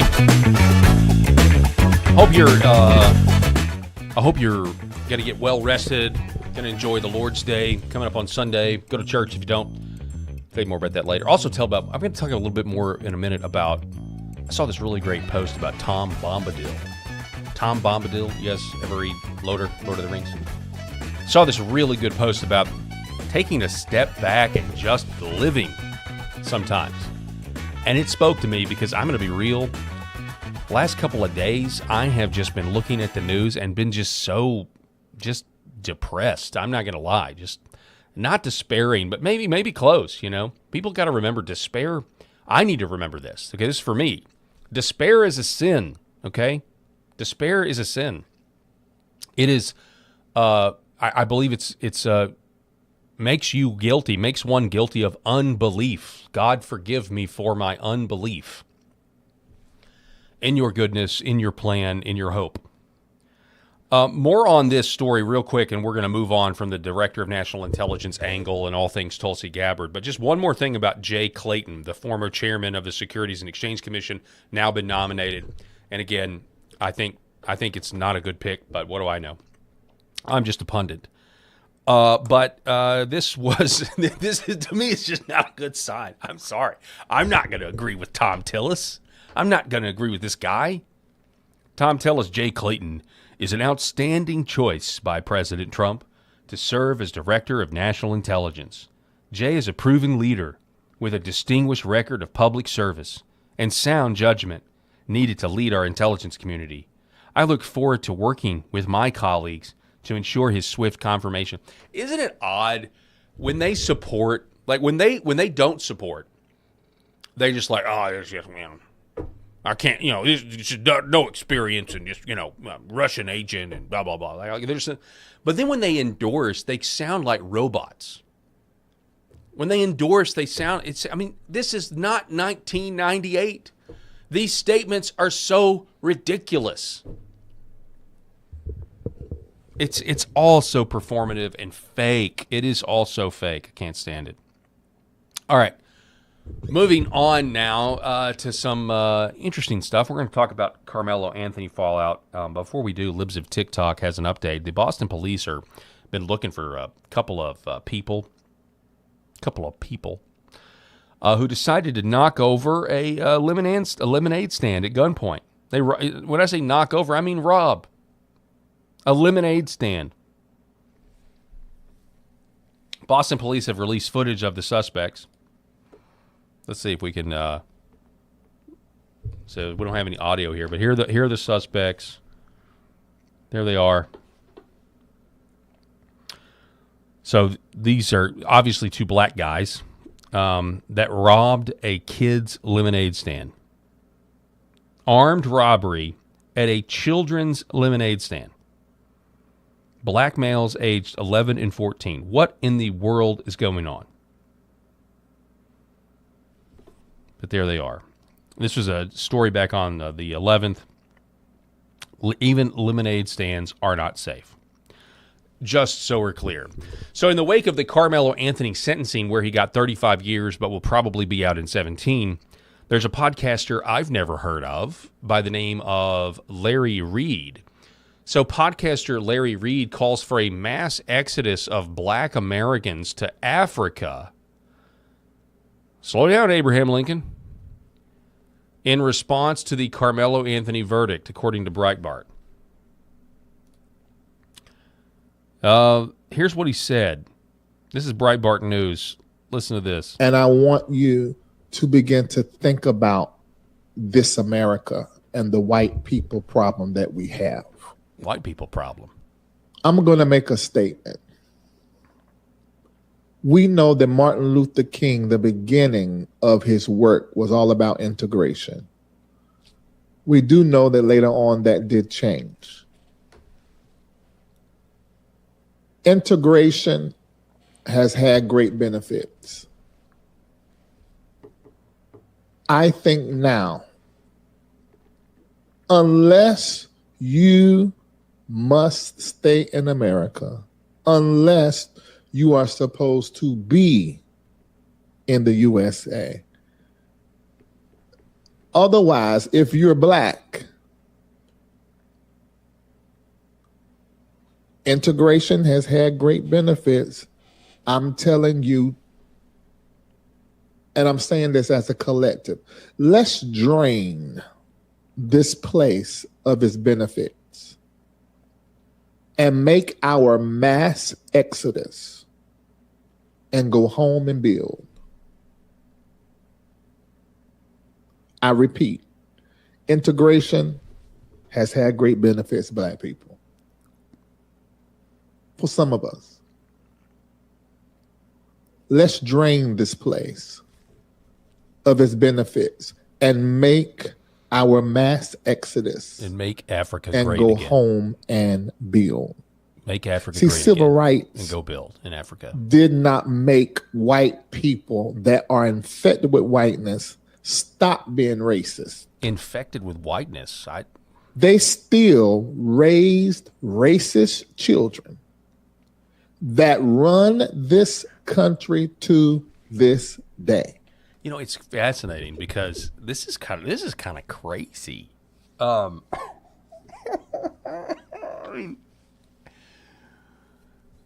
So it's black supremacy then. Can we just agree? I mean, you are now saying that you think it's all white supremacy and this is the problem. So your solution is black supremacy and segregation, is an end of integration, and you want all the black people in America to go home to Africa. By the way, that would be very fascinating to see how these African countries would handle that. All these black people then would go to Africa. It's just crazy to me that's at least, I mean, apparently this guy's a prominent podcaster. Again, I've never heard of him. I guess it's because I'm infected with my whiteness. I've just never heard of this guy. What's his name again? Larry Reed. So it's just crazy. As somebody who's an Arkansan, okay, born and raised in the state of Arkansas, spent my younger days pounding the marble at the Capitol in Little Rock, having to walk by that Little Rock 9 statue of the black school children. The National Guard was called into Arkansas, forced integration, which essentially, in a lot of ways, gave the state of Arkansas and Arkansans themselves very much a Stockholm syndrome mentality. Put us in a situation where we were very afraid to go against the federal government ever again on a lot of things. That's kind of changed with the just over time or whatever. But it's just, as an Arkansan, maybe it affects me a little differently than maybe some of you to actually hear this being said. Like, okay, no, you don't want to integrate with us anymore. I mean, that's kind of been obvious for a while now, and the civil rights movement is kind of your own downfall. This supposed solution of your civil rights, which was given to you by white people, by the way, actually has made the black family, for all intents and purposes, totally irrelevant of its benefits that it had before the civil rights movement, because of fatherless homes now, out of wedlock birth rates, and that sort of thing. The very thing that was given to you by the white man to try to solve your problem, and actually is hurt you, because black women would rather enter into a contract with the government than a man. So yeah, I mean, I don't know. That's just crazy to me. Is that not nuts? I'm having trouble articulating exactly why it's so nuts, but historically speaking, we've heard that it was, I guess it's the white people that don't want us to integrate. They don't want it at all. It's like, well, now the blacks are like, oh, well, we don't want integration, or there were some good things from it, but now it's time for black supremacy, and it's time for us to go back to Africa and build. Okay, all right. I mean, whatever you think, I guess. I mean, who am I? Who am I? Who am I to stop that? Carmelo Anthony's family is now forcing him, according to the Right Angle News Network, now forcing him to file paperwork claiming he is penniless, destitute, and indigent in an effort to obtain a free appellate lawyer despite moving into a $900,000 home and purchasing a $150,000 car after raising over $600,000. Now, and they did. The Texas state prison system apparently shaves your head when you come into their system. So Carmelo Anthony is now bald. Does anybody know? Do you have to? Is that just part of the process, or can you grow your hair back later? I don't. I mean, that would. I don't know. There's also, I did see some random report, and again, it's a random report on the internet saying that there is an issue of the Aryan Brotherhood in prison potentially, targeting Carmelo over the next 17 years. And that's maybe why, last report I heard is he's not in general population right now. But then we have a disturbing trend on social media where people are urinating on the grave of Austin Metcalf. A man posts himself peeing on Austin Metcalf's grave, and it's kind of taken off. I think it's AI versions of it, from what I can tell. Because here's more. You see, here's more people. F. Austin Metcalf, F. Austin, and Allie and just all these people are posting themselves urinating. Or these, I think this has got to be AI inserted, but maybe people are actually going to the grave and doing this. I'm not really sure. 9mm SMG says they will kill you and then piss on your grave because the person who murdered you went to prison for it. This is the mentality. So, I mean, so when you go back to this podcaster saying we just all need to get up here and move to Africa, I think there's a lot of people that would say, okay, your terms are acceptable. Then we have this, a woman claiming to be on the Board of Pardons and Paroles in Texas. Somebody by the name of Donna Murray Robinson, who it says right there on her Facebook profile, she's the Board of Pardons and Parole, Huntsville High School in Texas. Okay, she says she allegedly posted this after Carmelo Anthony was found guilty. Quote, "You are exactly right. I am a parole supervisor at Texas DCJ. Carmelo will be okay. I can almost assure you he will be protected on the inside. I, for one, don't give an F about the family's loss. It's about time these effing bigots feel the pain that they have inflicted on other groups of people since the beginning of time." Wow, I didn't realize Adam and Eve were bigots. "I'm just glad we didn't have to bury another black child. Let them start burying some of theirs for a change. F them. I said what I said." End quote. Well, so speaking of racism, there's this post out of the UK checking in on how Belfast is doing. How is Belfast doing? The First Minister of Northern Ireland, Michelle O'Neill, is condemning the violent disorder that has taken place in Belfast, according to Sky News. And we played for you kind of a few of the authorities' response over what's going on in Belfast the other day. And, of course, they're like, violence is, the burning of immigrant homes is never justified. And again, I come back to this question. If the government is refusing to protect the innocent and is refusing to punish the wicked, you're forcing people into an untenable situation. But let's listen to this, because I actually have more thoughts on it. We have seen the worst of elements in our society, but we've also equally seen the best of our community, a welcoming community, an inclusive community. So many people out there have rallied to ensure support for those people that are feeling under siege and under attack.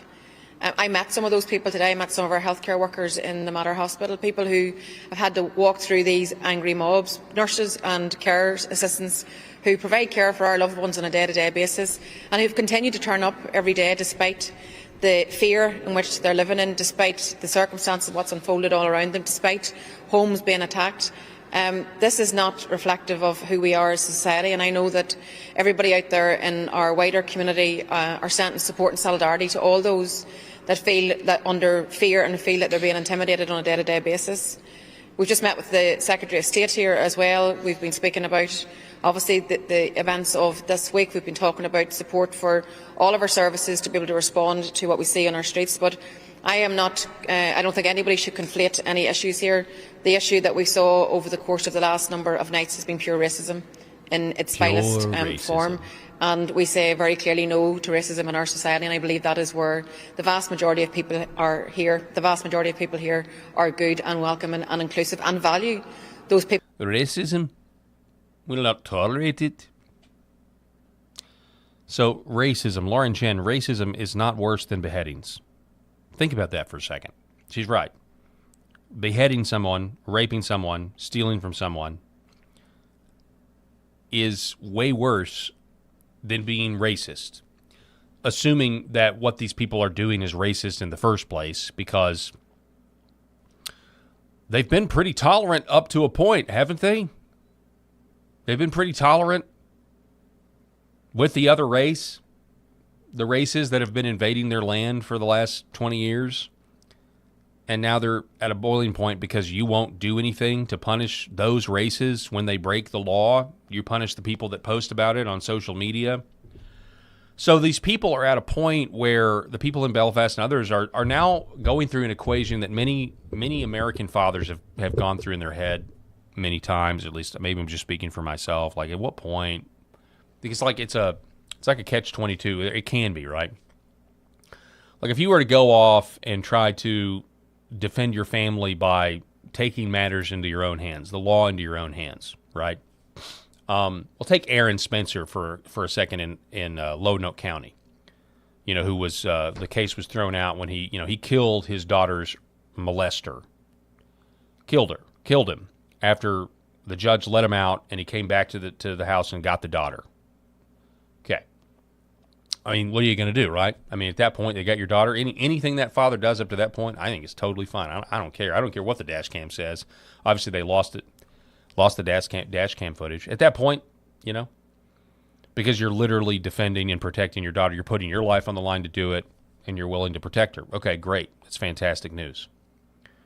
But then you look at maybe some isolated incidents where, like, if you were to go out on your own to try to correct an injustice, and then you wind up getting yourself killed, and now you've left your family by themselves, and they don't have anyone to protect them or provide for them, now you've actually done more harm than good, right? So this is an equation, okay? So that I'm just telling you, fathers think about all the time. Men think about this. But then you get to a point with Belfast where it's like, okay, it's not just me that's upset about this. It's a lot of people that are fed up, and they're coming to the same conclusion that we've got to engage, we've got to unite, we've got to try to stop this because the government won't. Our daughters are less safe. You've heard people say better to die quickly and potentially make a difference than do nothing and die slowly on your knees where you don't, this to some of these people in the equation that they're running in their head, this is the last chance, right? But ultimately what it comes down to for me is I've been thinking about this, and it comes down to fear of death, and in particular from a Christian standpoint, trust in God. Fear of death and trust in God. And I think that, and I don't know how many Christians are in Ireland. Obviously, I know the Protestants and Catholics have been at war for 200 years, and they're uniting to focus on a common enemy. And that's what it is, and that's the problem. The government won't recognize it as an enemy because they're the ones that have created the policies that have brought the enemies inside the country in the first place. But from a Christian standpoint, this is what struck me today as I was considering this, is that we need more Christians. Because we need more Christians in politics. We need more Christians in positions of power. Because ultimately what that comes down to is, if you are a Christian, you know what the Scripture says about dying. And you know what the Apostle Paul writes when he says to die is to gain. And you know that if you're a Christian, if your family is a Christian, and you trust in the Lord, then you realize, well, number one, it's not difficult for God to walk a tightrope. So it should embolden me to do what's right and to be more fearful of God than to be fearful of man. And this is bigger than just Belfast. You can apply this to our American politicians. Many of them claim to be Christians and are not. Many of them are lukewarm Christians if they are, and I think they haven't gotten to this point yet. So they're able to be intimidated, they're able to be scared and afraid. You've got the intel oligarchy that's filled with a ton of non-Christians and pagans, and I think Satanists that are willing to threaten anybody who would stand up to them. And yes, threaten them monetarily, and also threaten them physically. We're talking about spies that can kill you, can infect you with disease, can assassinate you in public, whatever. Say whatever you want, right? And if you're not a Christian and you don't have faith in God, that severely hinders your ability to stand up to tyranny and be willing to die for it. If you are not confident in where you will go when you die, and if you're not confident in that severely limits your ability to really live your life at all. And I know a lot of people do that, but they go ahead and living. They don't know what they don't have yet. But it just dawned on me today that so much of our problem, I mean, and we know this on a lot of different levels, but fundamentally, the reason you want a God-fearing Christian in a position of power in your country is because they fear God more than they fear man. And if something were to happen, and the intelligence oligarchy does target you and your family, or does go after you directly, well, I did what was right. I was obedient to God, and to die is to gain. To die is to behold our Savior, is to behold the man that takes away your personal sin and paid for it on the cross with his blood. Like, to know that makes a good leader. And this is one of the many reasons why in the 18th century this country used to have religious tests. You could not hold office if you did not believe in God.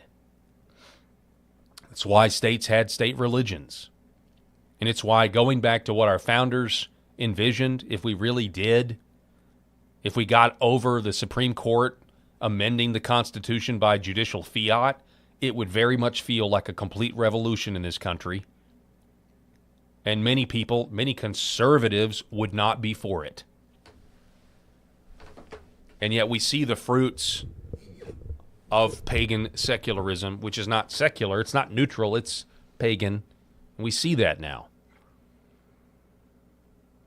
But to go through this equation in your head back to Belfast, I would imagine somewhere in Belfast there are Christian fathers who are on the streets, and they have lived this for long enough, and they've done this equation in their head, and now they're saying, okay, now I've got to do it. I've got to risk abandoning my family to save my family. And translating that to America again is, what if we had people in politics who were not afraid to have their lives ruined? They were not afraid to have their bank account drained. They were not afraid to die. Things would be a lot different in this country if we had leaders with that kind of thought. And we do not. Generally speaking, we don't have that. Washington, D.C. and these other countries in the West are run on fear and blackmail. The force is implied, and the force can be used if necessary.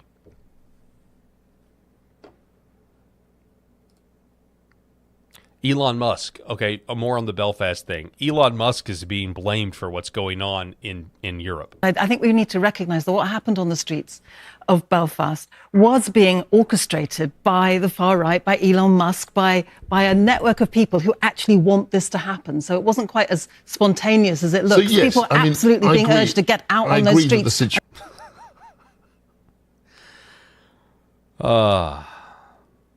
That's crazy that last refuge. Elon Musk organized a violent Sudanese migrant to attack a white Irish citizen.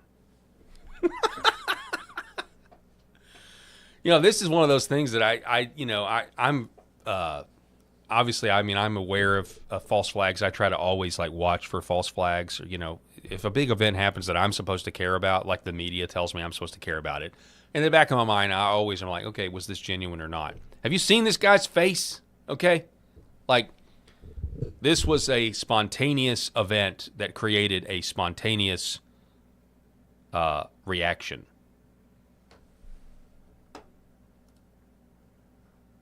In other news, John Thune is upset because FISA.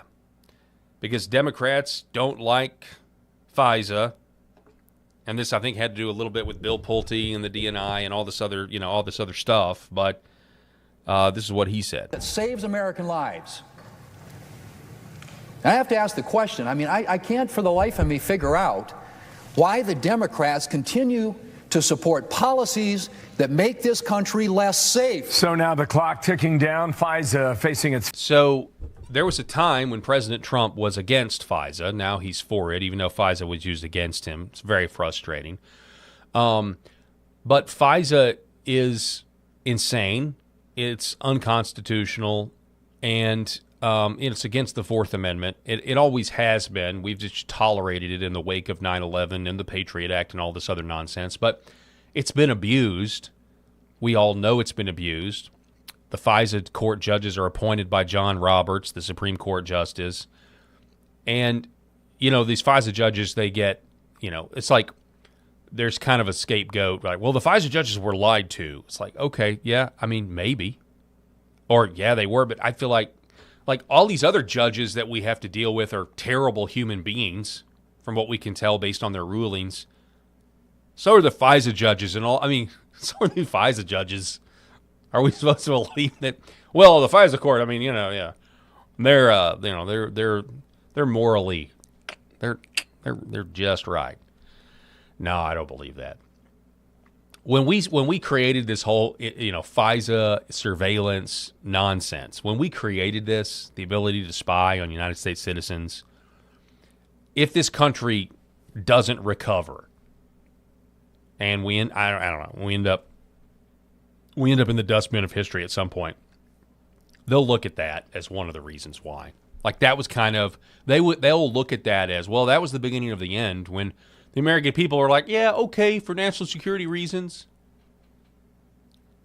That was the beginning of the end. Because it's inevitable. I mean, the abuse is inevitable. I mean, there may have been a time when it was like, okay, and measured, but really, it's a gateway. It's a pathway to get this, to make this legal. Like, what do I mean by that?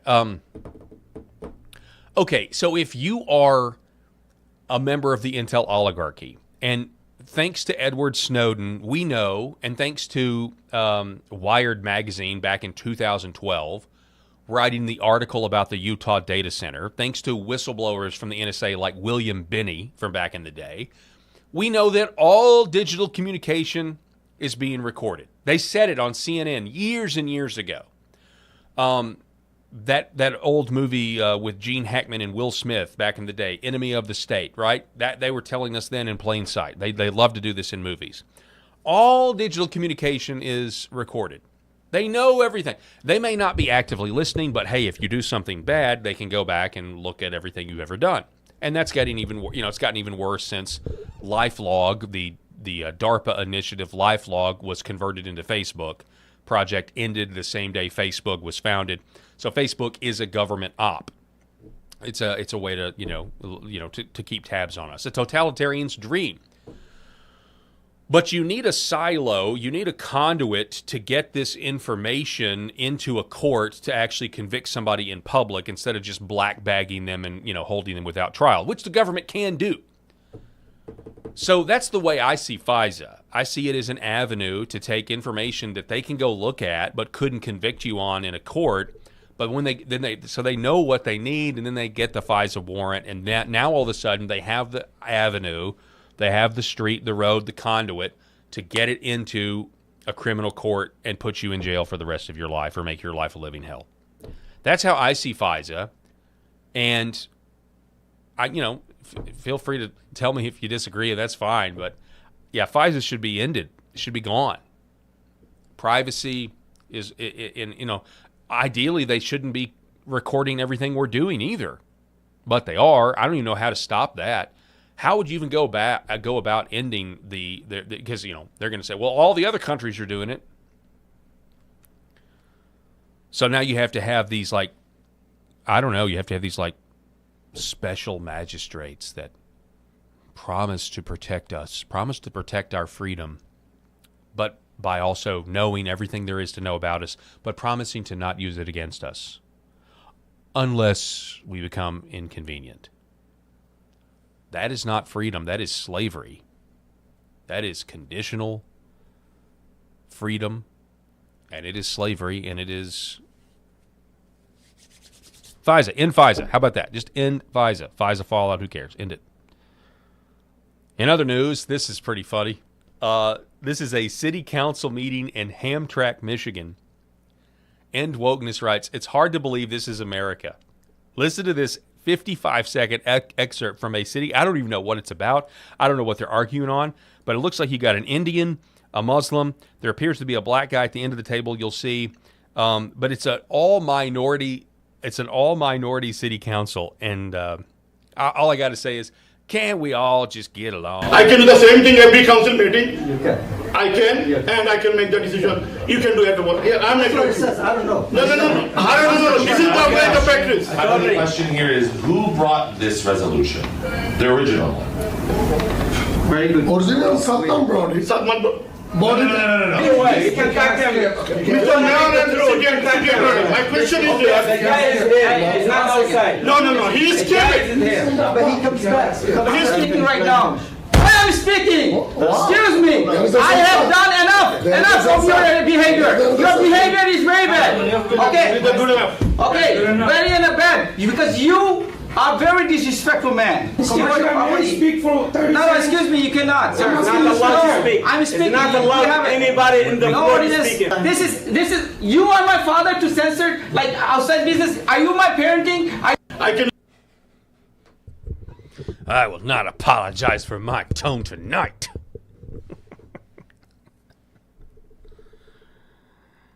Oh man, that's funny. Is it funny because like that black podcaster said, is it and do I find humor in it because I'm infected with my whiteness?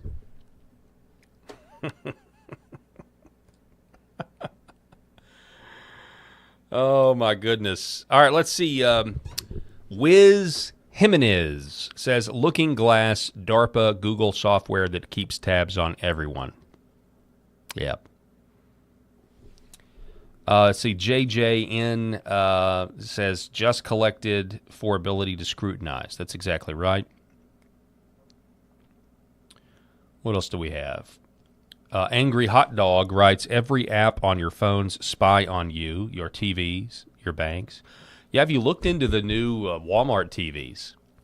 That's pretty crazy. Walmart's now got a TV that you buy. I don't know if they partnered with one of the either Vizio or Samsung or one of those, and you can't use the TV unless you create a Walmart account. So if you buy your TV at Walmart, if it was manufactured from a certain date forward, you cannot use the TV without creating a Walmart account. So now Walmart's going to spy on you. And also, by the way, you can't assume that any of these private corporations are private. They're not, because Edward Snowden revealed that any kind of private software that's released, they have to give the keys to the government before they're allowed to release it on the market. And I say this at my own demise because there may be some virtual private network someday that wants to sponsor this show and wants me to advertise, a VPN or whatever. Folks, the fact that you can get it means that it is not secure. Okay? The fact you can get it means it's not secure, period. When Tucker Carlson was on the Signal chat, this encrypted Signal messenger, it's supposed to be encrypted, Tucker Carlson was trying to schedule an interview with Vladimir Putin and was being spied on by the NSA. Okay? Like Signal, this encrypted, no.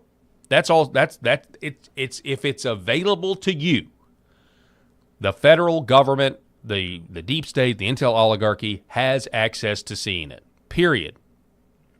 Let's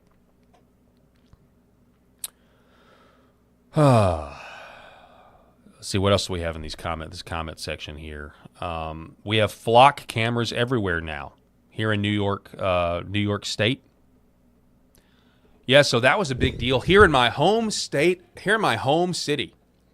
So here in Arkansas, this was so I was on radio from 2009 to January of 2020, and the show grew.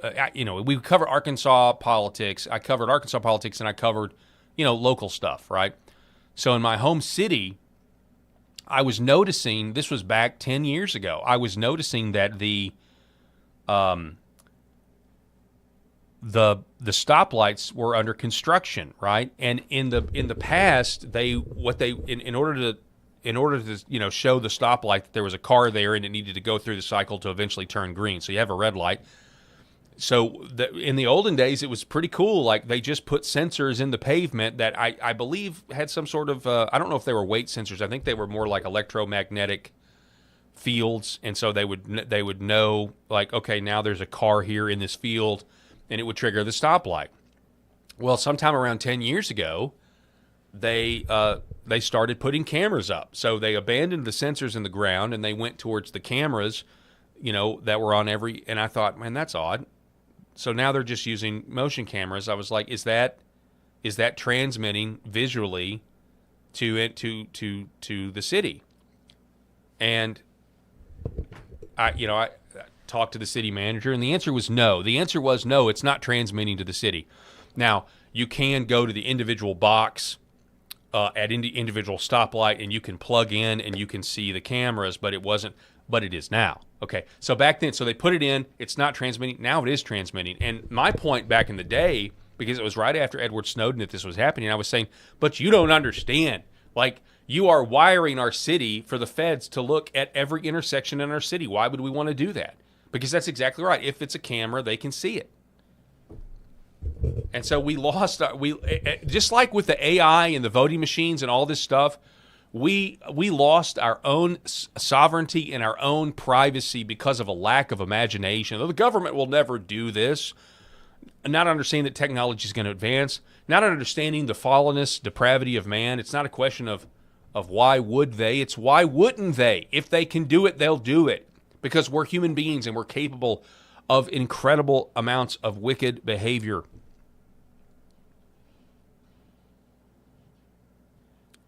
Looking more at the chat. I appreciate the LFA chat. Well, we got so it's 25 more comments that just came in. Calpurnia, I've only been to Walmart 2 times in my life, only to take a friend to pick up a prescription. Felt like I needed a shower after. Walmart is gross, no fresh produce, no butcher, so you get fresh meat. Yeah, obviously I'm in Arkansas. Our Walmarts are pretty nice. I think Walmart does a good job of keeping our, not all of them, but Walmart wants the stores in the state that they're based in to be nice. But no, they don't have a butcher, right? And I question, I hear you there. I hear you. I like to go to stores that actually have butchers. Only one place. It's really weird. There is a store here, like only one store. Maybe there's now more than one, but forever it took me a long time to find somebody that would carry beef plate ribs here in Arkansas. Beef plate ribs are everywhere in Texas because they love the beef short rib down there.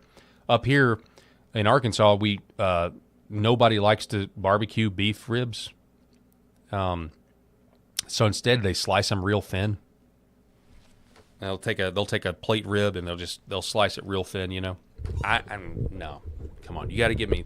I found one that would finally, give me the whole slab, but it's not like down in Texas. You go into HEB in Texas, they got everything, man. They got those big dino plate ribs, perfect for smoking. It's amazing. All right, let's see. We're going to go through a few stories, pepper a few stories while we have you here. Cleveland Clinic. This is a big blow to the LGBT in the middle of Pride Month. Cleveland Clinic agrees to end youth transgender care, commits millions for detransitions. According to a press release issued by the United States Department of Justice, the Cleveland Clinic Foundation has agreed to stop providing gender-related medical treatments to minors and dedicate millions of dollars toward care for people seeking to reverse or address the effects of those treatments. This is a big win. We want to give credit where credit is due. The Transanity could easily come rushing back, but there is a good fight there that's being won. And by the way, the monetary incentive now for people, the transition who want to now detransition, they're going to end up making a lot of money with these hospitals and against these doctors. It's going to happen. Meanwhile, in the state of Alabama, there is a lieutenant governor race going on in the state of Alabama. A guy with the last name of Wall and Allen. They're making their closing pitches as lieutenant governor runoff approaches. This was a piece written yesterday. So I'm just making you aware. I know nothing about this race in Alabama. I know nothing about these two candidates. But I do know a very interesting ad was run because apparently the lieutenant governor candidate, Wall, has a pet raccoon. So his opponent made this advertisement. I'm Charlie, John Wall's pet raccoon. I live with him in his house. I sleep with him in his bed, so I know John Wall. Wall made up a fake identity to cheat in elections. Wall refused to vote for Trump. And Wall celebrated Ramadan in a Muslim mosque. Oops, gotta go. Time for bed.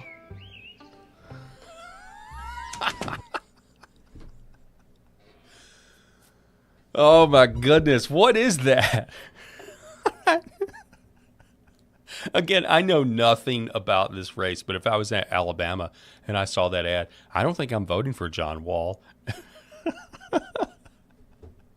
I don't think I could bring myself to do it.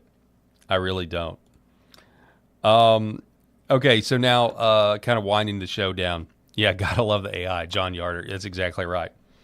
So we've talked a little bit here on the show before about intellectual property, specifically like really successful, good American pop culture, and how the woke mob, the DEI people have ruined it all. Obviously, Star Wars and even the Marvel, all this stuff has been ruined. Indiana Jones, Disney's ruined and destroyed it.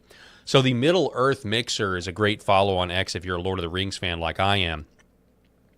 Has a quote from J.R.R. Tolkien, obviously the author of Lord of the Rings, who said once, "It might be advisable to let the Americans do what seems good to them," specifically talking about the Lord of the Rings intellectual property. He says, "As long as it was possible to veto anything from or influenced by the Disney studios, for all whose works I have heartfelt loathing." That really kind of lets you know what it's a very prophetic statement, because Disney has destroyed some of these intellectual properties by making them woke, by making them full of girl bosses. And Amazon has destroyed Lord of the Rings, although nobody really considers what Amazon did to Lord of the Rings canon. It's literally a bunch of nonsense. So, something to think about there. Also, from Middle Earth Mixer, did you know that this is the guy replacing Nancy Pelosi? I didn't know that. Or I'm reminded of that. Middle Earth Mixer says, "The absurd silliness of the Democratic Party today really gives you a kind of respect for Nancy. I disagreed with her on every issue, but she was able, by sheer will alone, to suppress these people for years. Schumer and Jeffries are pathetic in comparison." Can't argue with that. Now on to Tom Bombadil, keeping with our Lord of the Rings theme. The Culturist wrote this, and I think it's a good way to end the week, end in our 10th hour of broadcasting for this week. Tom Bombadil is the most mysterious character in The Lord of the Rings. He's the oldest being in Middle-earth and completely immune to the ring's power. Bombadil is the key to the underlying ethics of the entire story and to revisiting evil yourself, or resisting evil yourself. Bombadil is an enigmatic merry hermit in the countryside, known as the oldest and fatherless by the elves. He is truly ancient and claims he was here before the river and the trees. He's so confounding that Peter Jackson left him out of the films entirely, which is understandable since he's unimportant to the development of the plot. Tolkien, however, saw fit to include him anyway because Tom reveals a lot about the underlying ethics of Middle-earth and how to shield yourself from evil. The hobbits meet Bombadil early on in their quest before they reach Bree and the Prancing Pony. He rescues Merry and Pippin from Old Man Willow and invites the hobbits to stay at his house in the Old Forest. There they realize that the ring has no effect on Bombadil whatsoever. When he wears it, he basically plays with it and treats it like a trinket, doesn't go invisible or anything like that. When Frodo asks this question to Tom's wife, Goldberry, who exactly is Bombadil, she simply responds, "He is." It's a cryptic answer that echoes God's famous answer to Moses in the book of Exodus, "I am who I am." Thus, many theorize that Bombadil is God, some kind of angelic being, or even the spirit of the music of the Anur.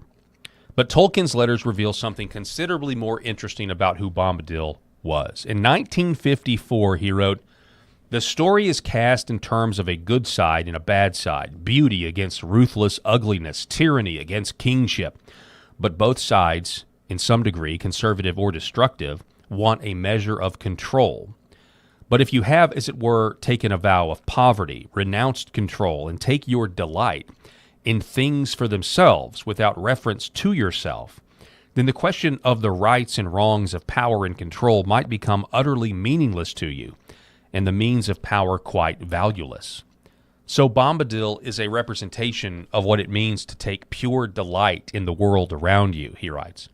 To experience people and things simply as they are without any thought of what they could be or how you could use them. And this is why the ring has no power over Bombadil. To Bombadil, the One Ring is simply a ring, and the possibilities of what can be achieved through its power are of no importance. He's able to resist its evil precisely because he's entirely content with the world around him. At the end of the story, having accomplished what he set out to do in Middle-earth, Gandalf pays Tom a visit before returning to the Undying Lands. I'm going to have a long talk with Bombadil, such as a talk I have not had in all my time. So if Bombadil is the epitome of simply enjoying life and being, Gandalf is the epitome of doing. He guides the hobbits, fights the Balrog, runs up and down Middle-earth, trying to destroy the One Ring. But now that he's finally liberated from doing, he immediately heads to Bombadil's. He does so with a sense of relief, as if he's at last able to access a purer and higher mode of being. A sort of innocence that cannot be fully experienced by those consumed by doing. Of course, by this, Tolkien doesn't disparage the value of action. The entirety of Lord of the Rings displays the importance of rising up against evil, even in the face of all odds. But with the inclusion of Bombadil, he does remind readers that fighting isn't all there is.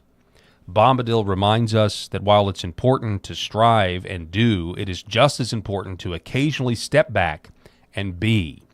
Indeed, your ability to do so plays a crucial role in helping you resist the allure of evil.